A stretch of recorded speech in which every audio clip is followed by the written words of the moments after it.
Bienvenidos todos. Vamos a continuar con los principios democráticos y daremos comienzo con el principio de división de poderes. Haciendo un preámbulo, recuerden que la democracia, como la vivimos en la actualidad, viene siendo una respuesta precisamente a varios cientos de años de esquemas de gobiernos, en donde lo que se manejaba era precisamente un régimen monárquico. Derivado de esto, el monarca, el rey, tenía dentro de sus facultades realizar tareas que hoy estarían encomendadas a diferentes poderes de los que nosotros mencionamos, ¿no? El poder legislativo, ejecutivo y judicial.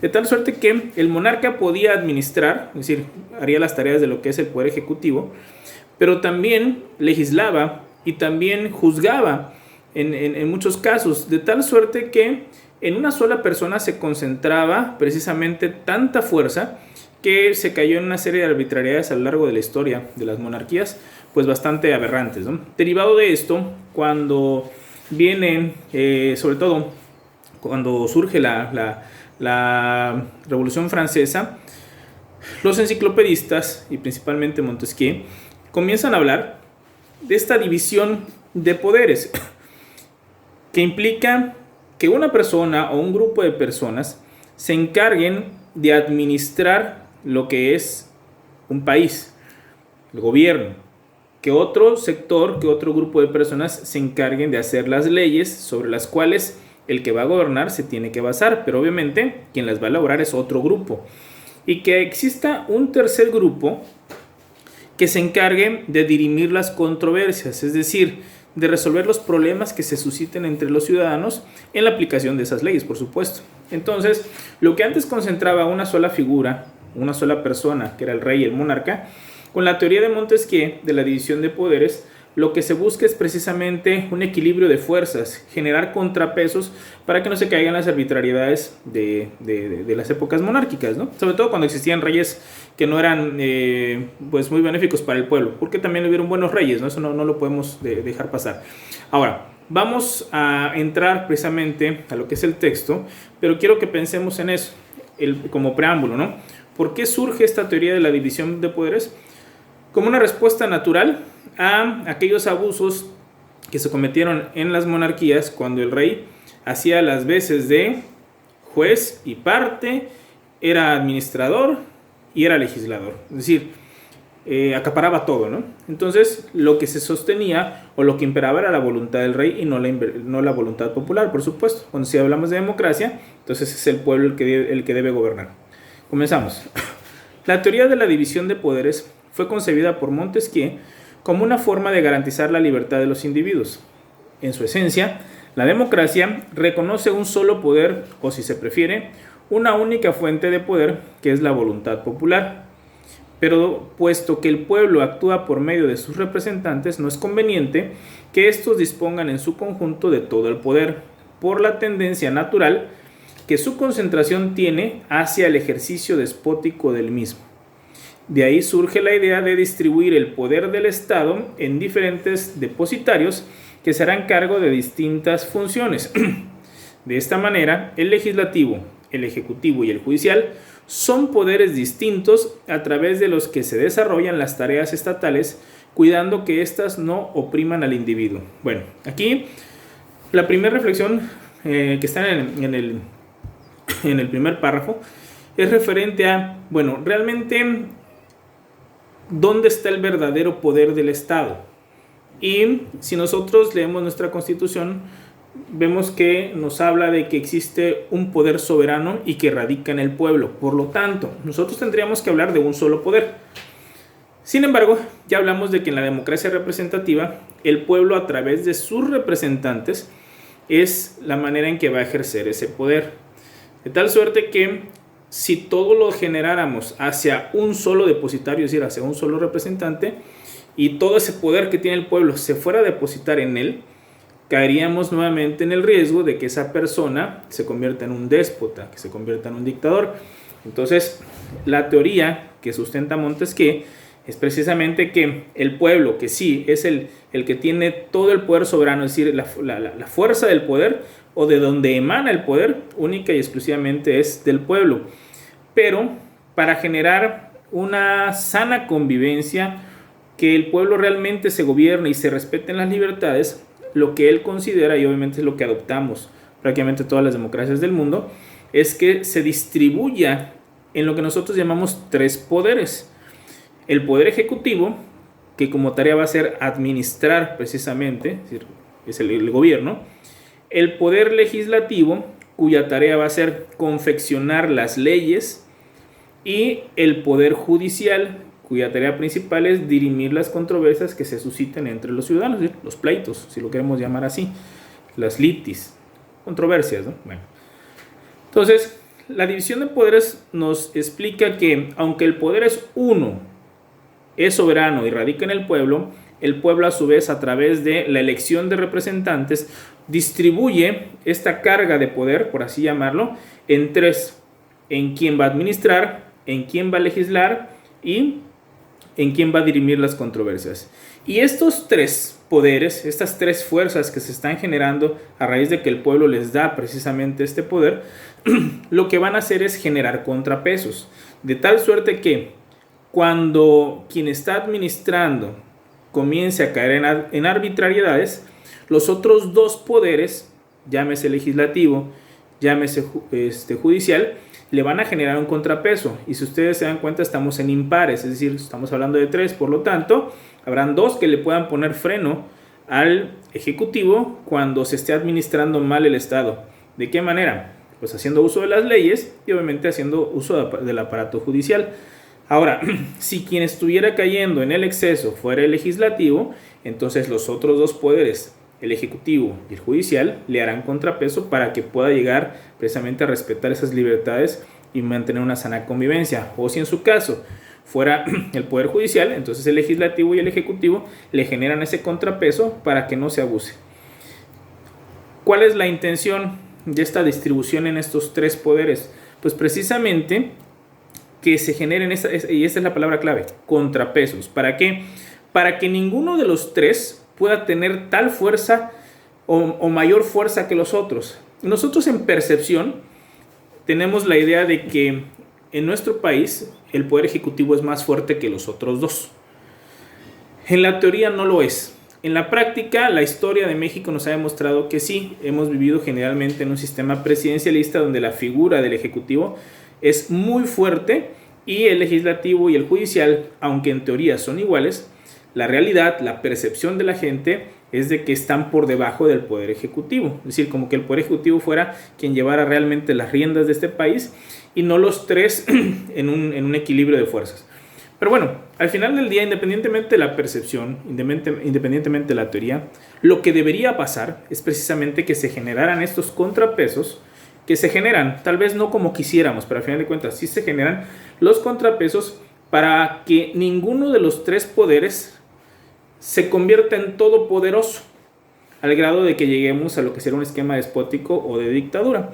Entonces es muy sana precisamente esta teoría de la división de poderes para el equilibrio de fuerzas, que lo que permite precisamente es que el mismo pueblo se gobierne a través de sus representantes y no se convierta en una figura en toda poderosa y que termine afectando al pueblo en el momento que ya termina siendo su voluntad nada más y no la del pueblo, ¿no? Ahora, aquí quiero también que pensemos en algo, ¿no? Cuando hablamos de la división de poderes, ustedes van a escuchar que por ahí hay personas que dicen, es que existe el 4.º poder, y se refieren al tema del periodismo. Pero hay otras personas que se refieren al poder o a un 4.º poder, como sería el poder electoral. ¿Por qué? Porque las personas, los consejeros, los ciudadanos que integran el Instituto Nacional Electoral son elegidos de forma indirecta por el pueblo. ¿Por qué? Porque no van a ser votados como el presidente, como los diputados ni como los senadores. El mecanismo de elección de los consejeros que se van a hacer cargo de las elecciones del país, que al final de cuentas esas elecciones del país son las que van a brindarnos después representantes en la presidencia de la República, en las gubernaturas, en las presidencias municipales, diputaciones locales, senadurías, diputaciones federales. Es decir, de qué tamaño de importancia implica precisamente las personas que van a integrar el Instituto Nacional Electoral, pues tienen que ser electas de forma indirecta por el pueblo. ¿Quiénes intervienen ahí? Pues intervienen precisamente los tres poderes de diferentes formas, ¿no? El ejecutivo y lo que es el legislativo, en lo que va a ser la integración de las ternas y la elección, pero también se puede ir a controversias y obviamente entrarán los aparatos jurisdiccionales. Pero aquí la parte clave, quiero que entendamos muy bien, es que esta figura o esta institución, el Instituto Nacional Electoral, muchos ya comienzan a decir que es un verdadero poder como el ejecutivo, el legislativo y judicial. ¿Por qué? Porque no son empleados del Ejecutivo, no son empleados ni trabajan para el Poder Legislativo, ni tampoco para el Poder Judicial. Sí, son electos en una combinación de la gestión que hacen los diferentes poderes, pero lo mismo podríamos decir de los ministros de la Suprema Corte de Justicia de la Nación. No son electos directamente por el pueblo, sino de forma indirecta a través de los otros dos poderes. Entonces, mucha gente comienza a decir precisamente que el Instituto Nacional Electoral es como ya un cuarto poder, porque ya no rinde cuentas posteriormente. O sea, una vez que ya son elegidos y están ahí, ya no rinden cuentas como si fuera un jefe. Es decir, no hay un tema de jerarquía respecto a los otros poderes. Sí, un tema de rendición de cuentas normal, como cualquier poder se exige esa rendición de cuentas precisamente para que no se abuse, sobre todo en el manejo de presupuestos y de políticas públicas, pero al final del día no tiene en el Ejecutivo, en el Legislativo o en el Judicial a un jefe, lo que sería el Instituto Nacional Electoral. Entonces, repito, esta es una reflexión. Recuerden que también lo veíamos cuando estábamos con el tema de la dialéctica. Nosotros vamos evolucionando, las democracias evolucionan como todo en el mundo, y por lo tanto se puede ir generando precisamente este tipo de situaciones en ese proceso evolutivo.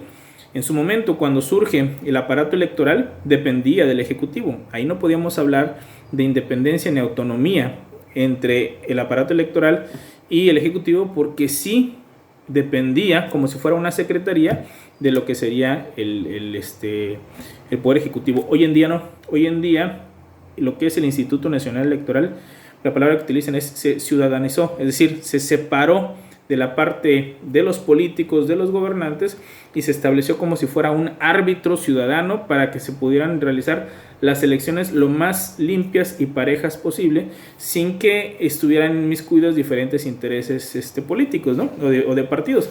Que al final del día no se puede erradicar al 100%, porque por supuesto los individuos también tienen intereses, los individuos también pueden tener afinidades, pero al final del día la forma de elegirse, y se les pide por supuesto que no pertenezcan a ningún partido político, va generando la idea de que tenemos una cuarta fuerza, un cuarto poder. Entonces, la teoría de la división de poderes, y eso es a lo que quiero que lleguemos, lo que va haciendo es, emana de la fuerza o del poder único, que es el del pueblo, el poder soberano. A partir de ahí se deposita en bloques, en personas, porque en el caso del Ejecutivo es en una persona que es el presidente, fuerzas o poderes para que puedan realizar diferentes tareas en beneficio del mismo pueblo que los colocó ahí, que es precisamente administrar en el caso del Ejecutivo, confeccionar leyes en el Legislativo, dirimir controversias en el caso del Judicial. Ahora, aquí la parte importante es que como la verdadera fuerza soberana está en el pueblo, si el pueblo quisiera, podría modificar la Constitución de tal suerte que cambiara este esquema de poderes.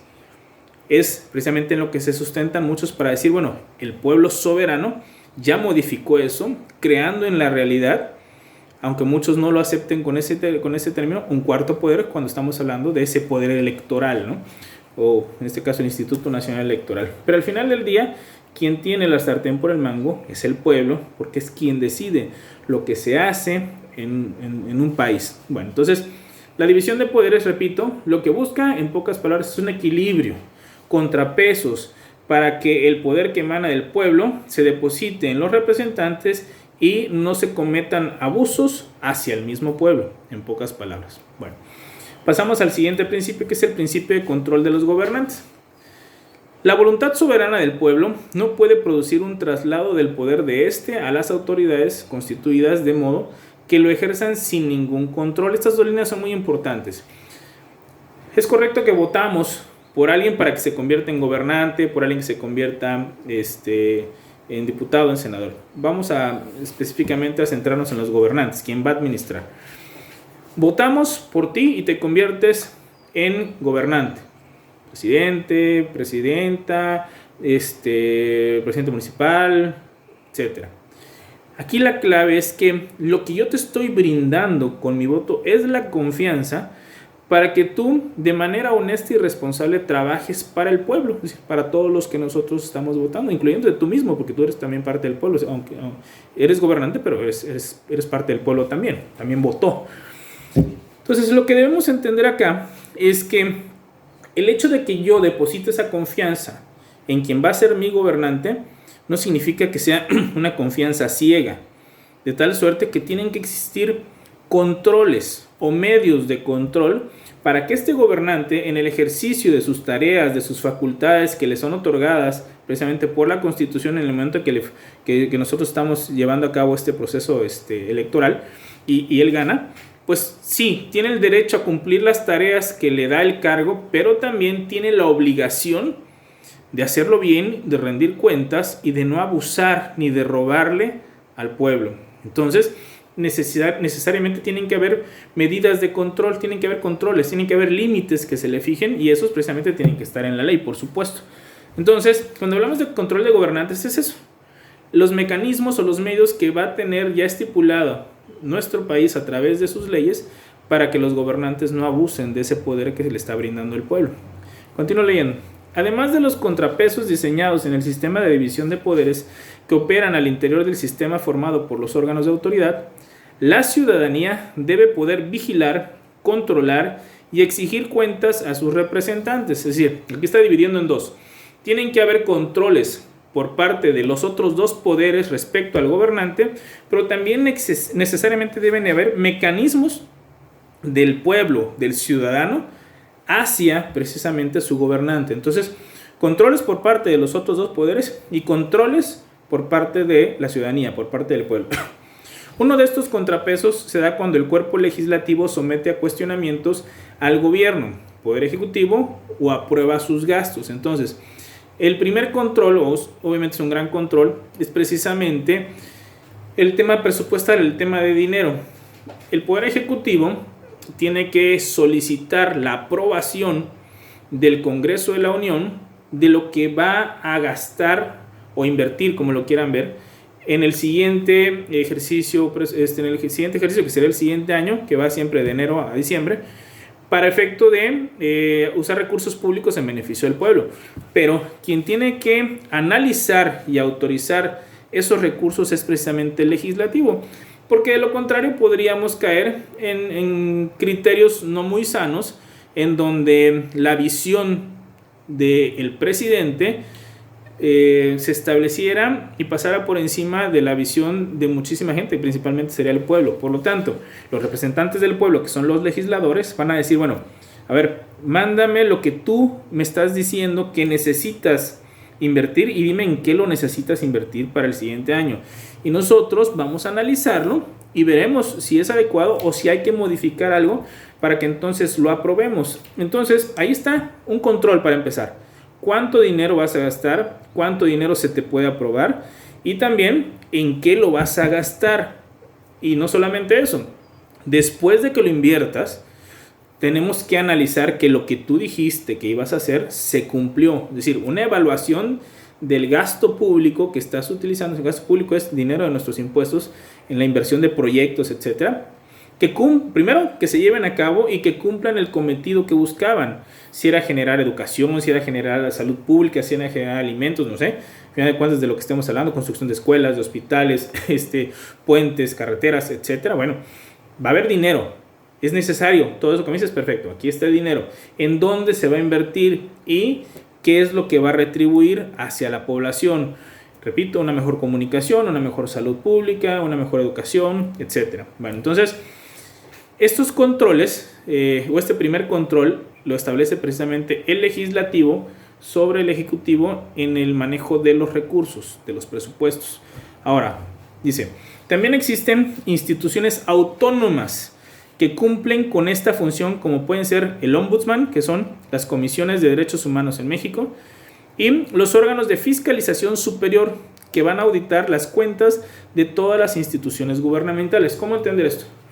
Cuando hablamos de autonomía, implica que no dependen jerárquicamente del gobernador, del presidente municipal, del presidente de la República. ¿Para qué sirve esta autonomía?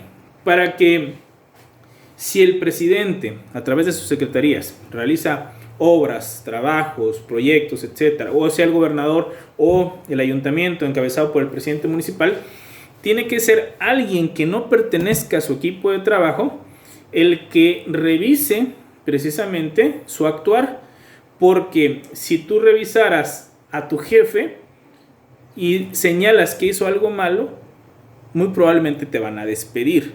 Entonces se necesita alguien con esa autonomía, esa independencia, que no exista una liga jerárquica de jefe a subalterno, para que entonces pueda venir un análisis e incluso un señalamiento sin tener temor a ser despedido, precisamente porque no hay una línea jerárquica. Entonces, las comisiones de derechos humanos, que hay comisiones estatales y Comisión Nacional, por supuesto, de Derechos Humanos, van a verificar que el actual del gobierno no pase por encima de las garantías individuales de los seres humanos. Ya hablamos de valores de la democracia, ¿no? Entonces, no puedes pasar por encima de las libertades, de la propiedad, de la igualdad, etc.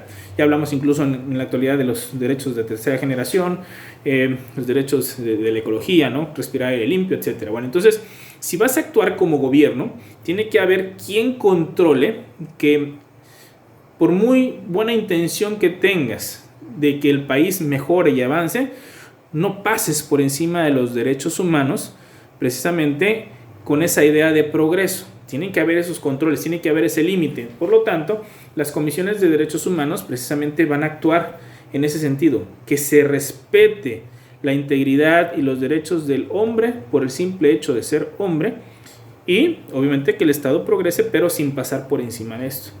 Entonces, en el actuar del gobierno, por ejemplo, se podrían pisotear derechos de propiedad, con lo que serían algunas expropiaciones mal encausadas o mal realizadas, tema de libertades a través de detenciones. Hoy las fiscalías pues ya son autónomas también, pero en su momento las fiscalías o anteriormente procuradurías dependían del Ejecutivo, y se cometían, a lo largo de la historia de nuestro país, se cometieron muchas irregularidades y muchas arbitrariedades en varias detenciones, cuando lo que buscaban realmente era detener a alguien que políticamente no le convenía al gobernante en turno, ¿no? Entonces, los derechos humanos o las comisiones de derechos humanos están precisamente para hacer valer esas garantías individuales, para que el gobierno realice sus tareas, cumpla con sus cometidos, desarrolle las políticas públicas, pero siempre sin pasar por encima de los derechos del hombre. Y en el caso de los órganos de fiscalización superior, en los diferentes congresos, tanto en el federal como en las legislaturas locales, van a haber equipos de trabajo, es decir, grupos interdisciplinarios, es decir, donde van a encontrar contadores, abogados, ingenieros, etcétera, que se van a encargar de realizar una tarea muy importante, que es la verificación de que todo el recurso que le fue aprobado al gobernante un año antes y que debió ejercer en un año fiscal que va del 1 de enero al 31 de diciembre, cumpla con los cometidos. Es decir, te di 100,000 pesos, dijiste que ibas a hacer tal proyecto, dime qué compraste con los 100,000 pesos, tales materiales, muy bien. Dijiste que eran de esta calidad, tengo que verificar que son exactamente de esa calidad, que no estás poniendo un material de menor calidad para posteriormente tal vez estar rasguñando, digamos, ese presupuesto y quedándote con algo. No, que se cumpla con los materiales que dijiste, que ese material se ha invertido, es decir, no solamente que lo compraste, sino que se invirtió, si estamos hablando de una obra pública, que se invirtió en la obra carretera, en el puente, en el hospital, etc.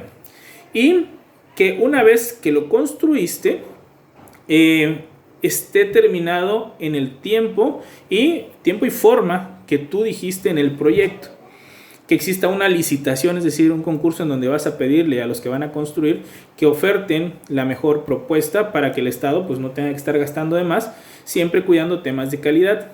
Pero No solamente eso, la evaluación, si al revisar todo eso encuentro detalles que no cuadran o no concuerdan con lo que tú habías dicho que necesitabas en dinero, con lo que ibas a comprar y con lo que ibas a hacer, entonces yo tengo que generarte una observación y te doy tiempo para que lo subsanes, es decir, que lo corrijas, o si no, entonces ya vendremos con otro tipo de procedimientos que se tornan tanto en materia administrativa como hasta en materia penal, ¿no? O sea, puedes ir a la cárcel por defraudar al Estado, por diferentes delitos que implican al final de cuentas quedarte con dinero público, ¿no?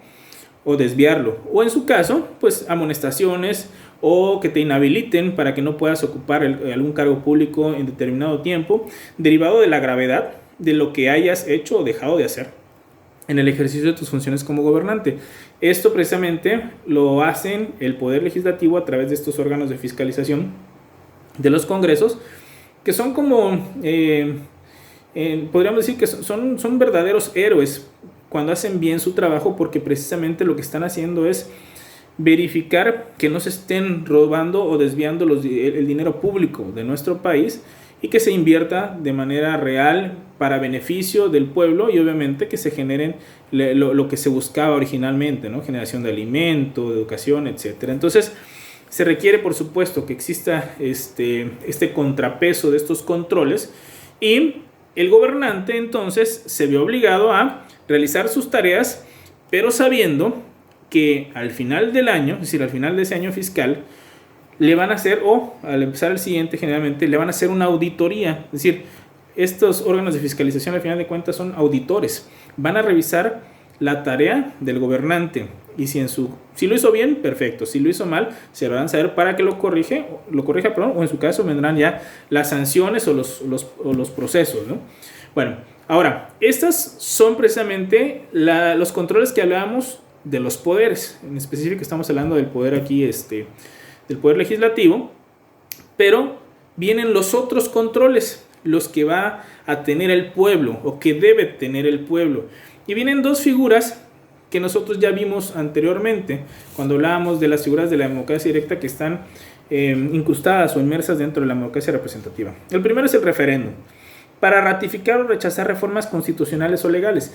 Decíamos que en el referéndum el legislador trabaja, ¿no? Va a realizar un texto sobre una modificación a la forma en que se tiene que gobernar en un país, porque al final de cuentas la ejecución de las leyes es precisamente gobernar. Pero el referéndum sirve para que el pueblo sea el que tenga la última palabra en decir, bueno, si estamos o no estamos de acuerdo con lo que dice esa modificación, ese texto constitucional, ese tratado internacional que se pretende firmar. Entonces, el pueblo tiene ese control de decidir al final sí o no sobre algo que ya trabajó, por supuesto, un legislador. Y la revocación del mandato, que es quizá la más fuerte, nosotros la vamos a vivir apenas el próximo año, que implica precisamente el que el pueblo tenga la posibilidad real de, si el presidente de la República, podría ser en todos los cargos, pero en este caso será el caso del presidente de la República, después de 3 años, que es la mitad del periodo para el cual fue electo, no realizó bien sus tareas y el pueblo lo perciba como tal, tenga la oportunidad el pueblo, los votantes, de salir a una consulta a través de lo que es precisamente el Instituto Nacional Electoral, en la que el pueblo pueda terminar diciendo que termine el presidente su periodo, es decir, que continúe 3 años más, o que hasta aquí llegue porque consideramos que no hizo bien su trabajo en estos primeros 3 años y queremos un cambio de gobernante. Entonces, la revocación del mandato al final de cuentas es una figura muy buena, de mucho riesgo para el gobernante, por supuesto, porque tiene que trabajar bien y sobre todo que el pueblo lo perciba así, pero también nos sirve a nosotros como pueblo para evaluar al gobernante, para que trabaje bien y para que nosotros podamos decidir si termina o no el periodo para el cual fue electo originalmente, derivado precisamente de los resultados que esté brindando hasta el momento de que se dé esa votación o esa consulta en donde se va a decidir si continúa o no. Entonces la revocación del mandato es ese control fuerte que tiene el pueblo cuando se le da obviamente a través de esta figura la posibilidad de remover a en este caso, a un presidente de la República, o dejarlo que continúe en base a la percepción del trabajo que haya dado precisamente el gobernante en turno. Bueno, quedamos hasta ahí con con estos dos principios. En la siguiente lección veremos, si nos da tiempo, los siguientes 3 que nos faltan. Y repito, estoy revisando sus trabajos. Les pido de favor que las dudas que puedan tener, o si gustan someter a consideración algunos ejemplos que ustedes puedan tener sobre estos temas y que tengan dudas, con gusto los puedo ir aclarando en lo que es el chat. Que pasen muy buen día.